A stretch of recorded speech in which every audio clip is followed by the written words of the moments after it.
नमस्कार, आदाब, सत श्री अकाल। मैं गौरव आप सबका स्वागत करता हूं हमारी इस लेटेस्ट यूट्यूब पॉडकास्ट में। अपने सपनों का घर बनाना कोई छोटी बात तो होती नहीं, और जब बात आती है इन्वेस्टमेंट की तो एक एक्सपर्ट की एडवाइस देना बहुत ज़रूरी हो जाता है। और इसीलिए आज मेरे साथ स्टूडियो में है मिस्टर तनुज वैद जी। तनुज जी, कैसे हैं आप? बढ़िया सर, आप कैसे हैं? Great. Just to let our viewers know, Tanuj ji पिछले 8 सालों से रियल एस्टेट बिजनेस में काम कर रहे हैं। He is a channel partner for major real estate projects in and around Tri-City Chandigarh. Tri city के ही रहने वाले हैं, और इसीलिए जो इनका एक्सपीरियंस है रियल एस्टेट में वो कुछ ना कुछ अलग आपको ज़रूर आज देगा। And that is the reason for this podcast, to answer those questions जो ज़्यादातर लोगों के मिस हो जाते हैं। सो फर्स्ट ऑफ ऑल, मैं इससे पहले कुछ आपसे पूछूं तनुज जी, मैं सबसे पहले आपसे जानना चाहता हूँ, थोड़ा सा हमारे व्यूअर्स को अपनी एक्सपीरियंस, अपने बैकग्राउंड के बारे में थोड़ा सा बताएंगे। सर, मैंने जैसे अपनी एजुकेशन कंप्लीट करी, MBA मैंने 2012 में करी। उसके बाद मैंने एक स्टार्टअप ज्वाइन किया था जिसमें मैंने ऑल इंडिया ऑलमोस्ट 32 डिस्ट्रीब्यूटर्स बनाए थे। वो किचन वेयर के सेगमेंट की कंपनी थी। उसके बाद 2016 में मेरे को लगा कि जब वो काम फिनिश हो गया तो कुछ स्टार्ट करें। तो उसके बाद फिर मैंने ये रियल एस्टेट ज्वाइन किया, और अब मुझे 8 साल हो ही गए यहाँ पे काम करते हुए। और मैक्सिमम जितने भी अच्छे बिल्डर्स हैं उन सबके साथ हमारा टाई अप है। जब पिछले 10 सालों की मैं ग्रोथ जर्नी देखता हूँ ट्राई सिटी रीजन की, खास तौर से चंडीगढ़, पंचकुला, मोहाली, जीरकपुर रीजन की, तो मैं देखता हूँ कि पिछले 8 सालों में एक बहुत ही ज़बरदस्त ग्रोथ, आई थिंक जब से आप इस फील्ड में आए हो, आई एम श्योर यही रीज़न है क्या आपके आने से ये ग्रोथ हुई है, या इसके पीछे कुछ और रीज़न है? प्लीज़ लेट अस नो क्या हुआ है पिछले 8-10 सालों में कि ये रीजन इतना ज़्यादा डेवलप हो रहा है in terms of the market. Basically क्या है कि अगर आप ट्राई सिटी को देखें, इसमें स्पेशली सबसे पहले चंडीगढ़ की जो लोकेशन है, उसमें आप देखिए कि पंजाब से लोग, हरियाणा से लोग, हिमाचल से लोग, सभी लोग अब चंडीगढ़ के पास घर लेना चाहते हैं। लेकिन चंडीगढ़ की एक अपनी लिमिटेशन है, वो जो इसका जो एक्सपेंशन है वो एक उसमें एक लिमिट्स है, वो एक एरिया के बाद एक्सपेंड नहीं हो पाता, और कहीं ना कहीं वो अफोर्डेबल भी नहीं रहा सबके लिए। तो अभी क्या है कि जो चंडीगढ़ के आसपास के एरियाज़ है, जैसे कि जीरकपुर, पंचकुला, मोहाली, ये यहाँ पे काफ़ी लोगों का इंटरेस्ट आ रहा है। और स्पेशली जीरकपुर की अगर हम बात करें तो जीरकपुर में क्या है कि इसकी जो ज्योग्राफिकल लोकेशन है, अगर आप कभी ध्यान दें तो अगर किसी ने पंजाब से शिमला जाना है, हिमाचल जाना है, हिमाचल से किसी ने दिल्ली जाना है, और अगर दिल्ली से किसी ने शिमला या चंडीगढ़ आना है, तो सभी को जीरकपुर में आना ही पड़ता है। ठीक है। तो दूसरा क्या है कि चंडीगढ़ एक एजुकेशनल हब है, और इन सभी स्टेट्स में अट्रैक्शन पॉइंट तो है ही है चंडीगढ़ में। तो काफ़ी बायर्स अलग अलग स्टेट से यहाँ पे इन्वेस्ट करते हैं।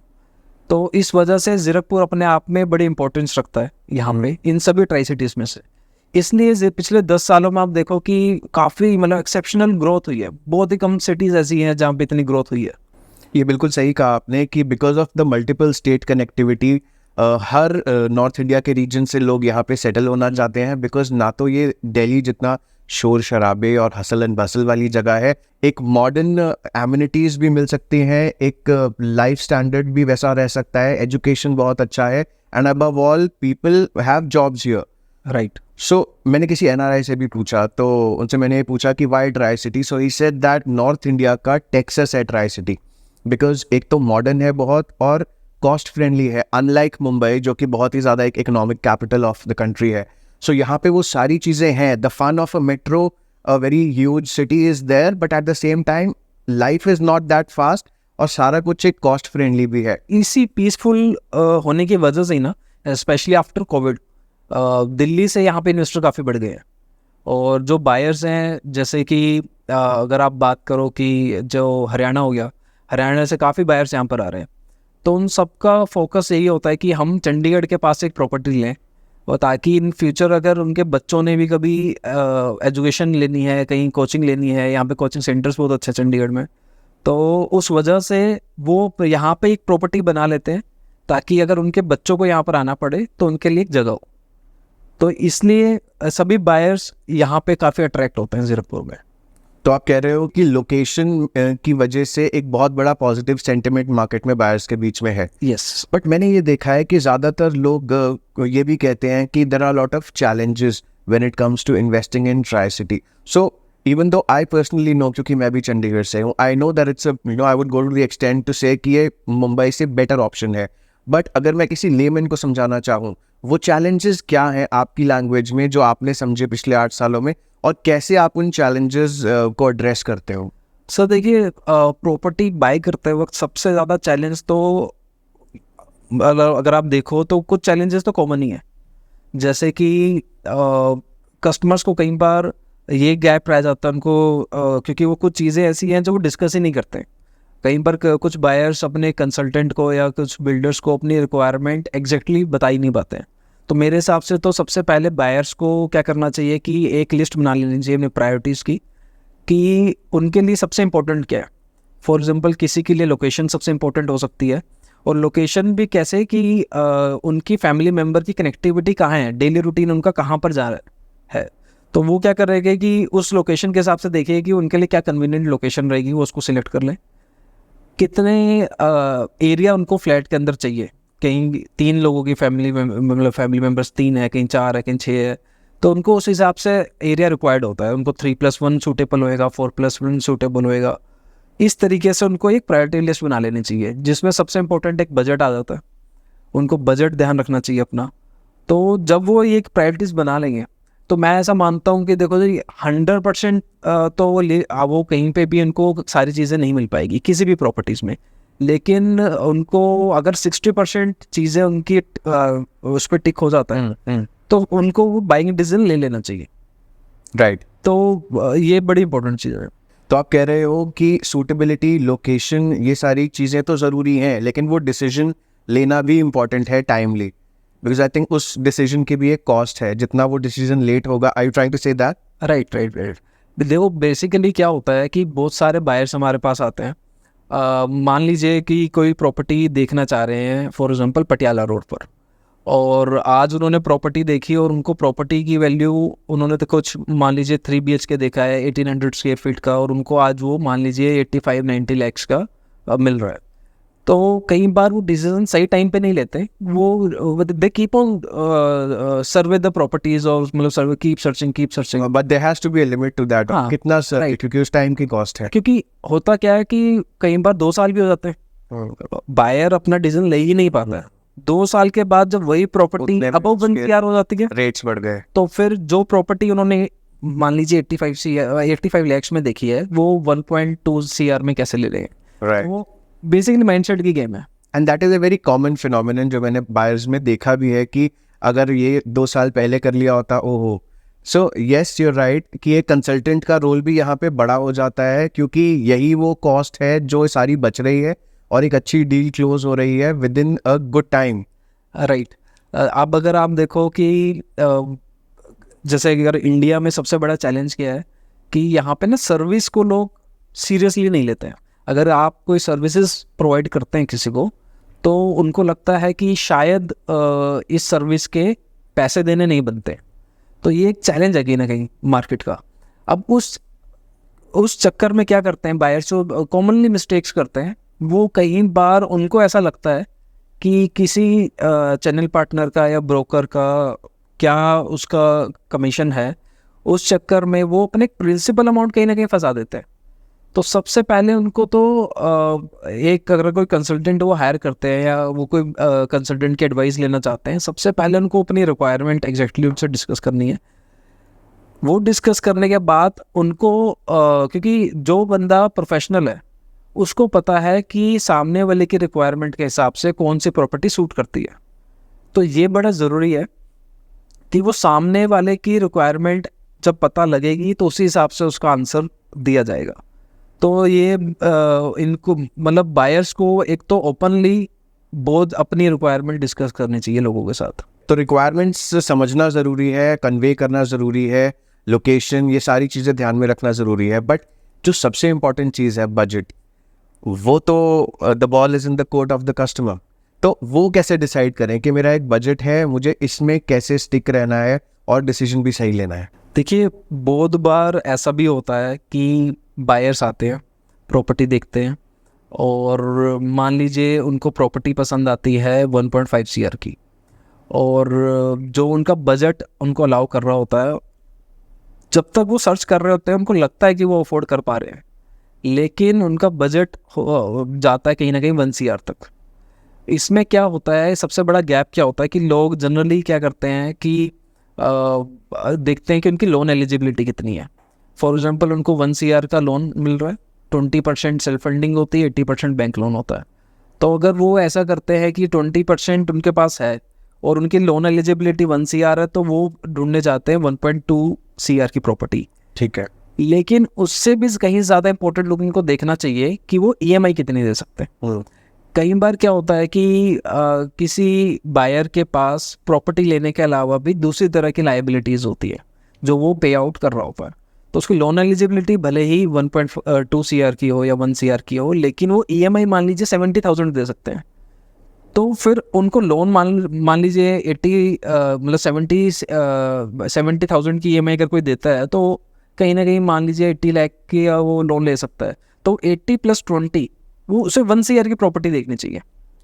अब वो करते क्या है कि वो उस चीज़ में, क्योंकि उनको कहीं ना कहीं नॉलेज की कमी होती है कहीं उनको, क्योंकि उनको लगता है कि अभी हम पहले प्रॉपर्टी देखना शुरू करें। उस चक्कर में वो कुछ ऐसी प्रॉपर्टीज़ विजिट कर लेते हैं जो उनको लगता है कि जो उनको पसंद भी आ जाती है, लेकिन उनके बजट में नहीं आ पा रही होती। ठीक है, तो सबसे ये बजट इतना इम्पोर्टेंट एस्पेक्ट है, क्योंकि उनके बजट से, क्योंकि आप देखो कहते हैं ना कि जितना गुड़ डालोगे चाय उतनी मीठी है। तो जितना आप अमाउंट आपका जो बजट है, आपको उसके दायरे में ही प्रॉपर्टी देखनी चाहिए। ±10% आप कर सकते हैं। लेकिन हाउ मच टाइम, कितना टाइम मेरे लिए सही है to search for the property? कोई तो एक लिमिट होगी कि मैं मान के चलूंगा कि मुझे इतने टाइम में डिसीजन ले लेना है, अदरवाइज जैसे आप कह रहे हो वो टाइम की कॉस्ट बढ़ती जाती है, वही प्रॉपर्टी के रेट्स भी बढ़ रहे हैं। देखिए, अगर आप अपनी एग्जैक्ट रिक्वायरमेंट अपने कंसल्टेंट के साथ शेयर करते हैं, तो मेरे ख्याल से आपको with in a month decide कर लेना चाहिए, क्योंकि इसमें विद इन अ मंथ आपके 4 वीकेंड्स आते हैं। आप 2 वीकेंड्स जाइए, प्रॉपर्टी सर्वे कीजिए। अगर आपका कंसल्टेंट अच्छा है तो वो आपको 2 या 3 से ज़्यादा प्रॉपर्टी दिखाएगा भी नहीं। और अगर आपने अपनी रिक्वायरमेंट उससे एग्जैक्ट शेयर करी है, तो अगर आपने एग्जैक्ट रिक्वायरमेंट शेयर करी है, आप 2 वीकेंड लगाइए उसके साथ, वो आपको एग्जैक्ट आपकी रिक्वायरमेंट के हिसाब से प्रॉपर्टी पे ले जाएगा। आपको with in a month decide कर लेना चाहिए। देखिए, होता क्या है कि कंसल्टेंट तो उस इंडस्ट्री में है ही, उसे तो प्रोडक्ट्स पता ही है कौन से। अब आपने वो प्रॉपर्टीज देखनी है जो उसको लगता है कि आपको सूट करेगी। तो उसमें हार्डली 2 वीकेंड्स, एक वीकेंड पे आप 2 या से 3 प्रॉपर्टीज देख सकते हैं। मतलब 2 वीकेंड, अगर आप ज़्यादा ही सर्वे करना चाहते हो, आप 5 प्रॉपर्टीज देख लीजिए। उन 5 में से एक शॉर्ट लिस्ट कर लीजिए आप। मतलब डॉक्टर को एग्जैक्टली बता दोगे क्या पेन पॉइंट्स है मेरे, तो वो आपको सही थेरेपी, सही नुस्खा बता पाएगा। Right, great. सो एक थोड़ा ऑफ टॉपिक जाके क्वेश्चन पूछना चाहूँगा। अभी हम जो बात कर रहे हैं वो हम बात कर रहे हैं ज़्यादातर रेजिडेंशियल प्रोजेक्ट्स को लेकर। हाँ जी। अब अगर मैं देखूँ, एक और कॉमन क्वेश्चन है लोगों में कि फ्लैट या प्लॉट। सर देखिए, दोनों ही सेगमेंट अपने आप में अच्छे हैं। मतलब ये वो बात होगी है कि अगर आप सोचो कि आपको छोले भटूरे अच्छे लगते हैं या खीर, दोनों का पर्पस अलग है, दोनों का टेस्ट अलग है। आप दोनों चीज़ें ही आपको अच्छी लगती हैं।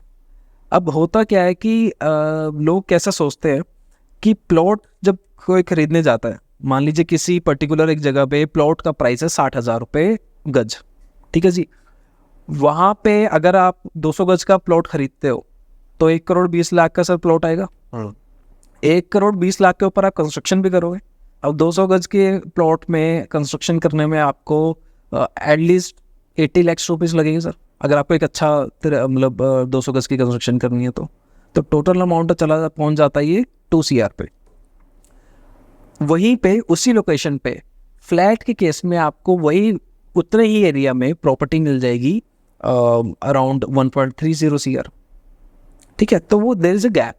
और दूसरी बात क्या है कि फ्लैट आप, बहुत लोग, मैंने ऐसा सुना है कि बहुत लोग ऐसा भी कहते हैं, हमारे बायर्स आते हैं हमसे कहीं पर बोलते हैं कि जी प्लॉट में क्या होता है कि छत भी अपनी और मतलब ज़मीन भी अपनी है। ये मिसकंसेप्शन है।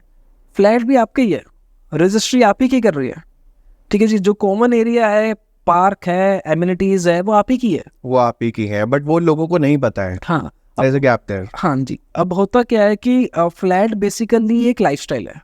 कोई भी बिल्डर आपको सिर्फ वो 3 कमरे 3 वॉशरूम का घर नहीं दे रहा है, वो आपको एक लाइफस्टाइल दे रहा है। मतलब अगर आप मान लीजिए कि आपको एक टाउनशिप में रह रहे हैं 8 एकड़ 7 एकड़, मतलब या एक प्रोजेक्ट पे रह रहे हैं, तो अब उस टाउनशिप में जब आप एंटर करते हैं ना, तो आपकी ऑफिस की थकान आप मतलब भूल जाएंगे। आप बालकनीज यूज़ कर सकते हैं, पार्क यूज़ कर सकते हैं, अगर आपके बच्चे छोटे हैं तो वो किड्स प्ले एरिया यूज़ कर सकते हैं, टीनेजर्स हैं तो swimming pool, badminton court, basketball court, कितना कुछ यूज़ कर सकते हैं।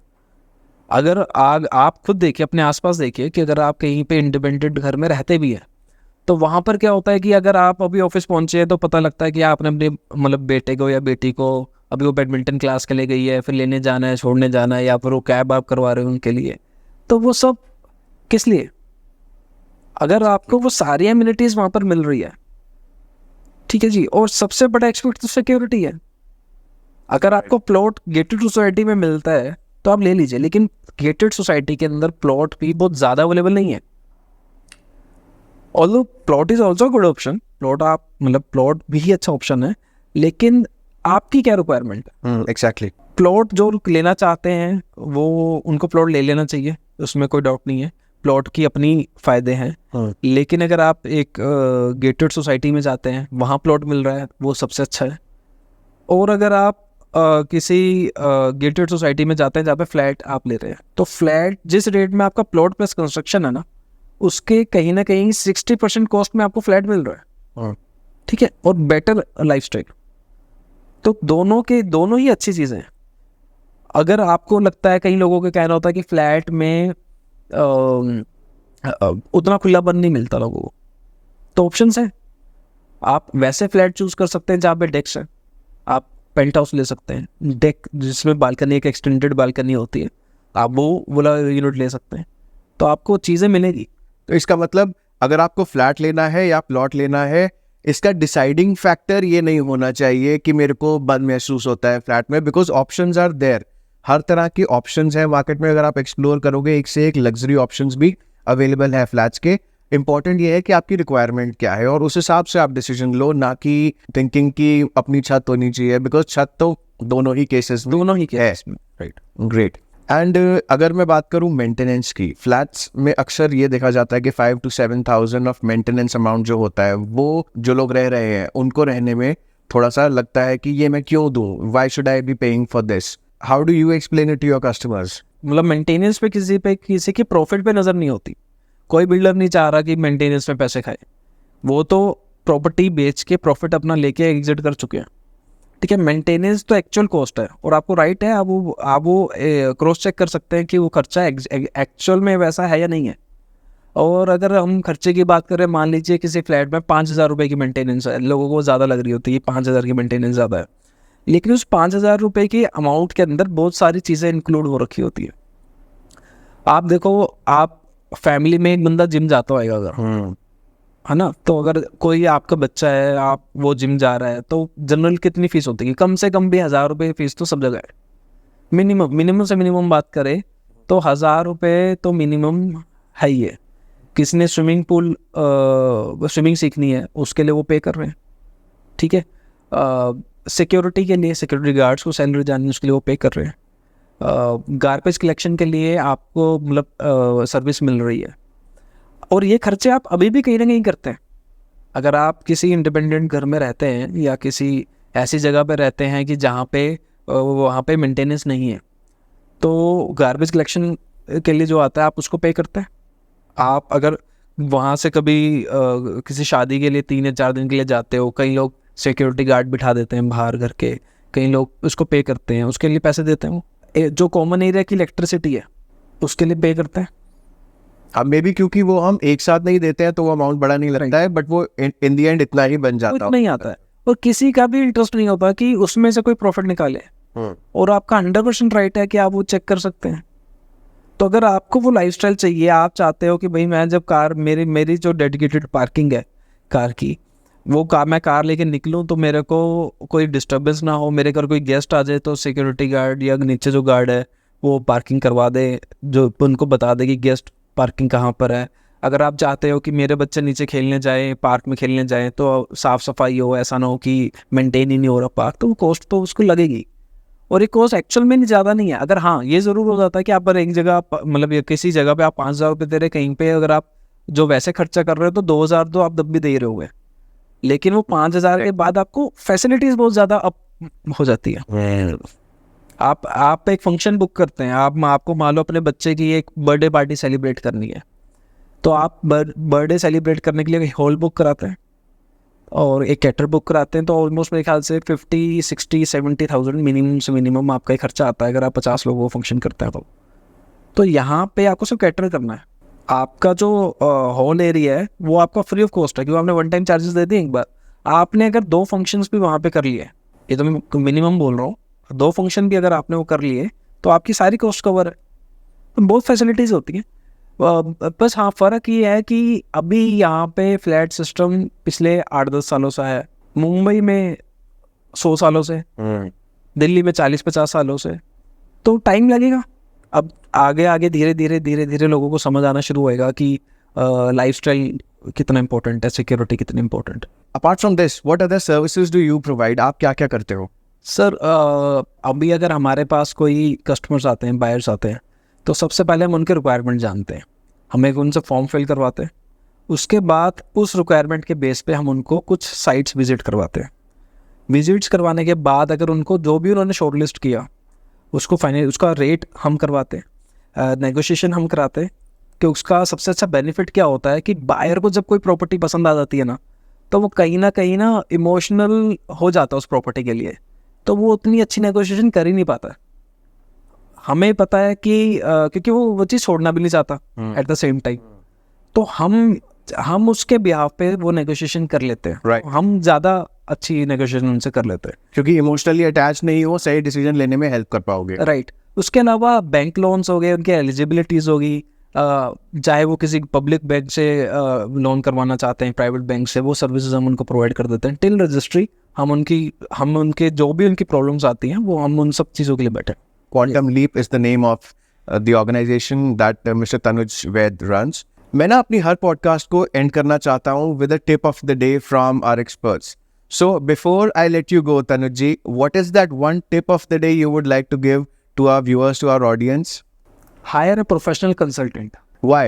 क्योंकि हम इस इंडस्ट्री में पिछले 8 सालों से हैं, हम अपने बायर के लिए नेगोशिएशंस भी करते हैं, उनको सही प्रॉपर्टी भी दिलवाते हैं, ठीक है, और हमें सारे इन एंड आउट पता है क्या, और रियल एस्टेट में सबसे ज़रूरी है कि क्या नहीं करना है, तो वो हमें पता है।